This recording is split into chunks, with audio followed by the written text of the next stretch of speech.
Wait, stop, don't say anything. The entire room went silent. Elizabeth Smart slowly placed her phone on the table and said, "You need to see this right now." No one was ready for what was about to happen next. On the screen, there was an image, clear, recent, and what it showed changed everything. Because in that moment, one thing became undeniable. Nancy Guthrie is not missing. She's alive. But this is where it gets disturbing, because that wasn't the most shocking part. As the image was zoomed in, someone in the room whispered, "That's not possible. She wasn't supposed to be there." And Elizabeth's response? She was never where you thought she was. Now think about that. If Nancy is alive, then who lied? The police? The media? Or someone powerful enough to control the entire investigation from behind the scenes? And here's the part no one is talking about. This wasn't just a photo. It came with a message. Stop looking in the wrong place. So now the question isn't where Nancy is. The real question is, who doesn't want you to find her? This story didn't just come out of nowhere. It's been building quietly, piece by piece, right in front of everyone. But no one noticed. Or maybe no one was supposed to. Because from the very beginning, the disappearance of Nancy Guthrie never felt normal. Not to the people who were really paying attention. Not to the ones who weren't just watching headlines, but studying the gaps between them. At first, everything looked controlled. Statements were clean. Timelines were tight. Officials spoke with confidence. The kind of confidence that makes you believe there's nothing left to question. But then, things started slipping. Small details. Tiny inconsistencies. The kind most people ignore. But not everyone. Because behind the scenes, there were whispers. Conversations happening off camera. People comparing notes. People asking the same question over and over again. Why doesn't this add up? And that's exactly where Elizabeth Smart enters this story. Not as a headline, not as a reaction, but as someone who recognized something was wrong before anyone else was willing to say out loud. According to sources, Elizabeth didn't jump into this immediately. She watched. She listened. She paid attention to things most people overlooked, and what she saw didn't match the story being told. Because every time the case seemed like it was settling, something would shift. A timeline would be adjusted. A detail would disappear. A statement would quietly change. And no one explained why. That's not normal. That's not how cases work when everything is clear. That's how things look when someone is trying to keep control. Now here's where it starts getting uncomfortable. Because insiders claim there were moments, very specific moments, where investigators were closer than they ever admitted publicly. Closer to answers. Closer to something real. And then suddenly, they pulled back. No warning. No explanation. Just silence. And not the kind of silence that means nothing was found. The kind of silence that feels forced. Like something or someone stepped in. Meanwhile, the public kept moving on. That's how these stories usually end. Attention fades. People stop asking questions. And whatever really happened stays buried. But this time, that didn't happen. Because behind closed doors, Elizabeth Smart was already connecting pieces that were never meant to fit together. We're talking about location patterns that didn't match official reports. Witness accounts that changed just enough to go unnoticed. And communication gaps, long, unexplained pauses, right at the moments when things should have been moving faster. That's not coincidence. That's a pattern. And patterns don't lie. But here's the part that changes everything. Because according to multiple sources, there was one specific detail, one piece of information, that never made it to the public. Not in any report. Not in any interview. Not anywhere. And yet, somehow, Elizabeth saw it. We're not talking about rumors. We're talking about something documented, something real, something that immediately raised one terrifying possibility. Nancy Guthrie may have never left the area at all. Let that sink in, because if that's true, then this wasn't a disappearance. It was containment. Someone didn't just take her. Someone managed where she was and controlled who got close enough to find out. And suddenly, every mistake in the investigation doesn't feel like a mistake anymore. It feels intentional, like the case wasn't failing. It was being redirected. And that's when things started moving behind the scenes. Quietly, carefully, according to insiders, Elizabeth began reaching out, not publicly but privately, to people connected to the case, people who had seen things, people who had questions, people who were never given full answers. And what came back didn't confirm anything. It made things worse, because the more she looked, the more it became clear that this wasn't just about Nancy anymore. It was about the system around her, the people involved, the decisions that were made, and the ones that weren't. Because when information disappears, when timelines shift, when leads suddenly go cold for no reason, that's not just a broken investigation. That's a controlled one. And then came the moment that changed everything. The moment when this stopped being theory and became something real. Because according to what's about to come out, Elizabeth didn't just find inconsistencies. She found evidence. Evidence that doesn't just question the story. It completely destroys it. And if what she's about to reveal is true, then Nancy Guthrie isn't just alive. She's been alive this entire time. And someone made sure no one ever found out. Until now, it didn't break on the news. It didn't trend first. It leaked quietly. And for a few minutes, only a handful of people knew what was coming. According to insiders, everything changed during a closed-door briefing that was never supposed to leave the room. No cameras, no press, just a small group of investigators, and Elizabeth Smart sitting across from them. No one expected her to walk in with evidence, but she did. A file, thick, organized, marked, and the moment she placed it on the table, one investigator reportedly leaned forward and said, "Where did you get this?" Elizabeth didn't hesitate. "You're asking the wrong question," she replied. "You should be asking why none of you have it." That's when the room shifted. Because inside that file wasn't speculation. It was data. Time-stamped records that didn't match official reports. Movement logs that placed Nancy Guthrie in locations she was never supposed to be. And then came the piece that no one was ready for. An image, not leaked online, not circulated, never seen before. Elizabeth slid it across the table, and for a few seconds no one spoke. One of the investigators picked it up, stared at it, then looked back at her and said, This isn't possible." But it was, because the image showed Nancy, alive, recent, no question about it. Same facial features, same details, same identity. But the real shock wasn't just that she was alive. It was where she was. The background in that image didn't match any of the locations publicly connected to the case. Not a safe house, not a remote area, not anything investigators had ever mentioned.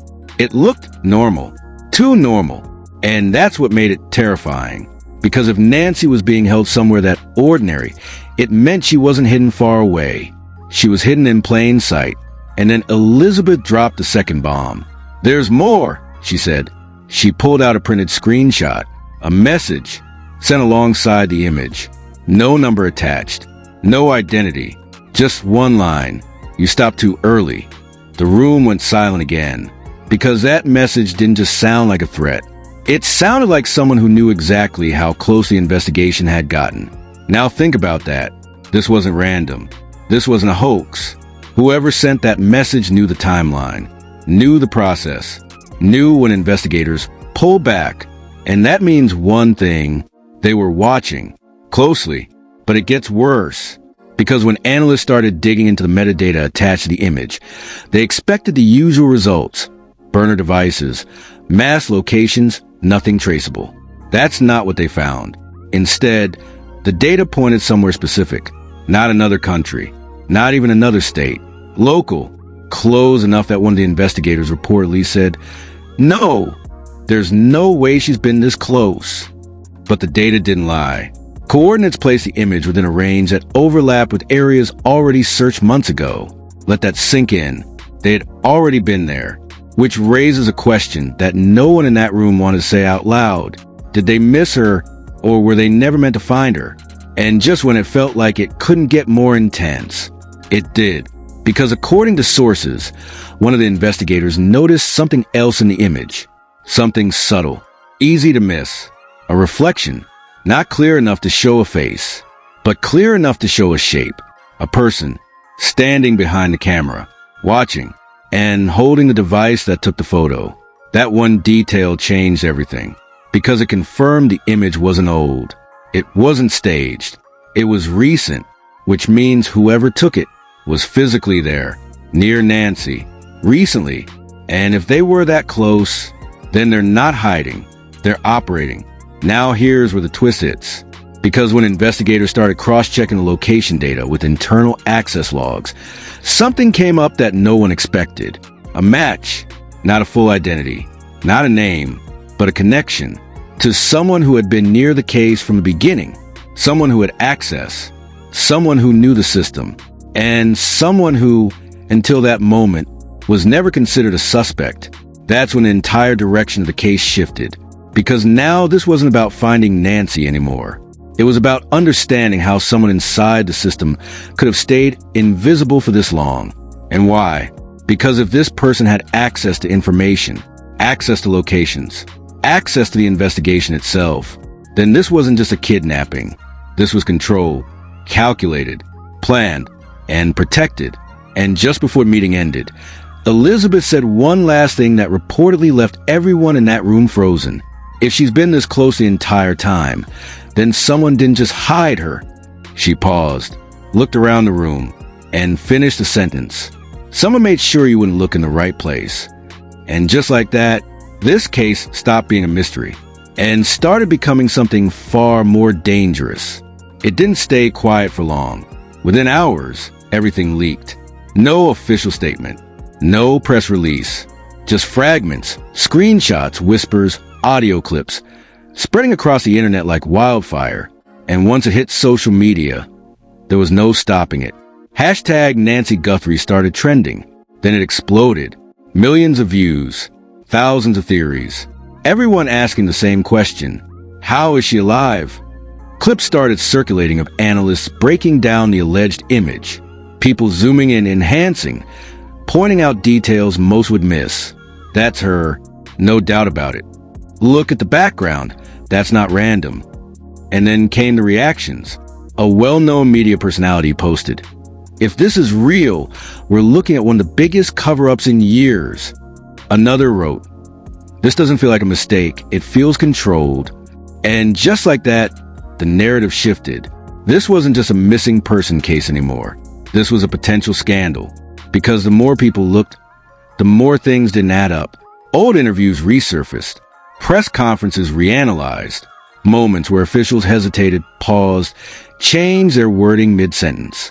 People were catching it all, frame by frame. And then something even bigger dropped. A thread, anonymous, posted from an account that had never existed before. No followers, no history, just one post. "I've seen the full file. You're all focusing on the wrong part." The thread went on to describe details that had never been made public, specific locations, specific times, and one chilling claim. Nancy wasn't just kept hidden, she was moved. Moved, repeatedly, carefully, like someone was tracking the investigation in real time and staying one step ahead. Now, the internet wasn't just watching, it was investigating. People started mapping locations, connecting dots, comparing timelines. And with every new theory, the pressure grew. But then came the moment that changed everything. Another leak, this time a short audio clip, distorted, unclear, but real enough to shake people. A voice, low, calm, and what it said sent shockwaves across every platform. "They're getting closer than they should." That was it. No context, no explanation. But the implication? Terrifying, because it didn't sound like fear. It sounded like control, like someone monitoring everything, adjusting in real time, making sure nothing got too close. And suddenly, one idea started spreading faster than anything else. This wasn't just someone hiding Nancy. This was someone managing the entire situation. And here's where the twist hits hardest. Because insiders are now claiming that the person connected to the location data isn't acting alone. There are others, people with access, people with influence, people who know exactly how to keep something like this buried. And if that's true, then this isn't just a case anymore. It's a network, a system. And Nancy Guthrie? She's not just missing. She's at the center of something much bigger. Something that was never supposed to be exposed. And now that it is, the question isn't just who's involved. It's how far this really goes. By the time the second wave of leaks hit, the internet wasn't just reacting anymore. It was splitting. Completely.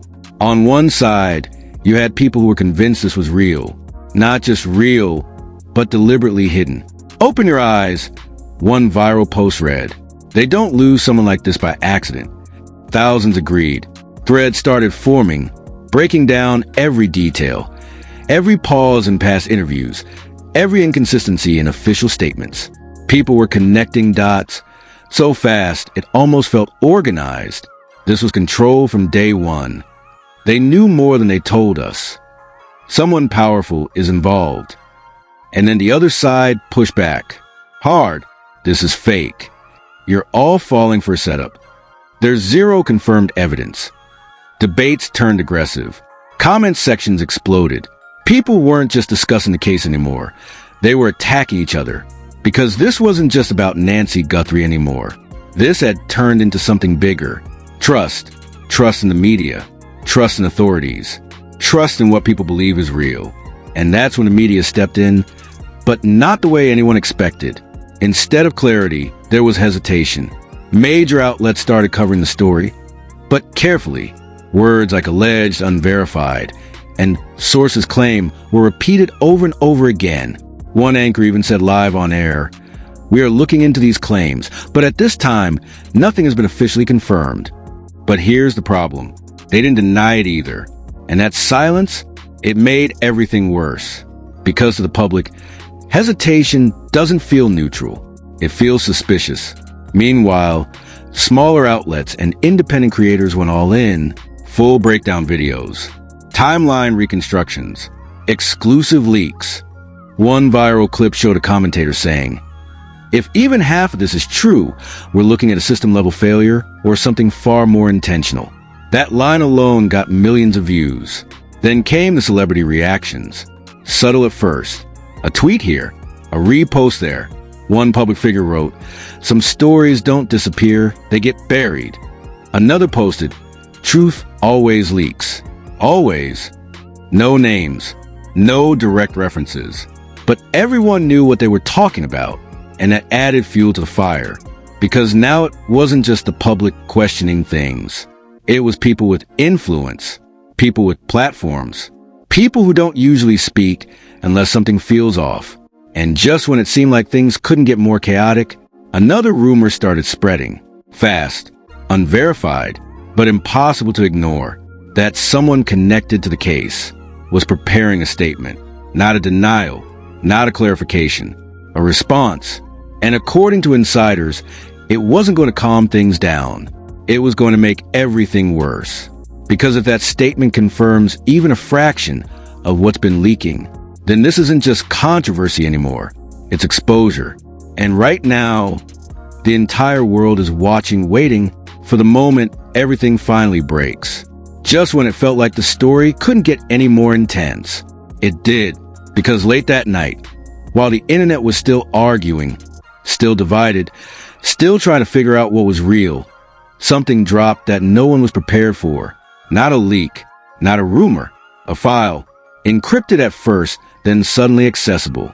No explanation, no source, just a title that immediately sent chills through anyone who saw it. Active monitoring log, subject, NG, within minutes. It was everywhere. Downloaded, shared, screen recorded. And once people opened it, the narrative didn't just shift, it collapsed. Because this wasn't speculation. This wasn't theory. This was structured, organized, detailed. Page after page of timestamps, location markers, movement notes. And at the center of it all, Nancy Guthrie. Alive, tracked, documented. Recently, let that sink in. Because this wasn't just proof that she was alive. This was proof that someone had been watching her consistently, over time. But here's where it gets even darker. Because the log didn't read like surveillance from a distance. It read like proximity, close proximity. Entries like, Subject moved at 2114. No resistance. Relocation complete. Visibility minimal. External noise level stable. No interference. This was an observation. This was control. And suddenly, everything people feared started becoming real. Because whoever created that file wasn't guessing. They knew exactly where Nancy was. Exactly when she moved. Exactly what was happening around her. Which means one thing. They weren't outside the situation. They were inside it. And then came the detail that shattered everything. At the bottom of one of the pages, there was a tag. Short, simple, but impossible to ignore. Authorized access, level 3. Now, most people wouldn't understand what that means. But insiders did, because level 3 access isn't random. It's restricted, internal, given only to individuals connected to systems, operations, or controlled environments, which raises a question no one can avoid anymore. How does something like this exist without someone powerful being involved? Because this isn't one person hiding Nancy. This is infrastructure, planning, access, and protection. Meanwhile, investigators, at least the ones still trying to push forward, reportedly froze when they saw the file. Not because it didn't make sense, but because it made too much sense. It connected everything. The delayed responses, the shifting timelines, the sudden pauses in the investigation. It wasn't confusion. It was interference. And just when it felt like this was the final piece, one last detail surfaced, buried near the end of the log. Easy to miss. But once people saw it, everything changed again. A future entry. Dated. Scheduled. Not something that already happened. Something that's about to happen. Transfer window pending. No location. No explanation. Just that. And suddenly, the entire situation turned from disturbing to urgent. Because if that entry is real, then Nancy isn't just being held. She's about to be moved. Again. Which means whatever chance there is to find her is running out. Fast. And that's when the fear really started setting in. Because up until now, people were watching this like a story, a mystery, something unfolding online. But this feels real. Too real. Because now it's not about what already happened. It's about what's about to happen next. And here's the part no one is ready to say out loud. If this transfer happens, she could disappear completely. No more traces. No more leaks. No more chances. And just before everything went silent again, one final message started circulating. No source. No confirmation. But chilling enough to spread instantly. They were never supposed to see the file. That's it. No follow-up. No explanation. But the meaning? Clear. Someone made a mistake. Something got out. And now whoever's behind all of this knows, which raises one final, terrifying question. What happens next?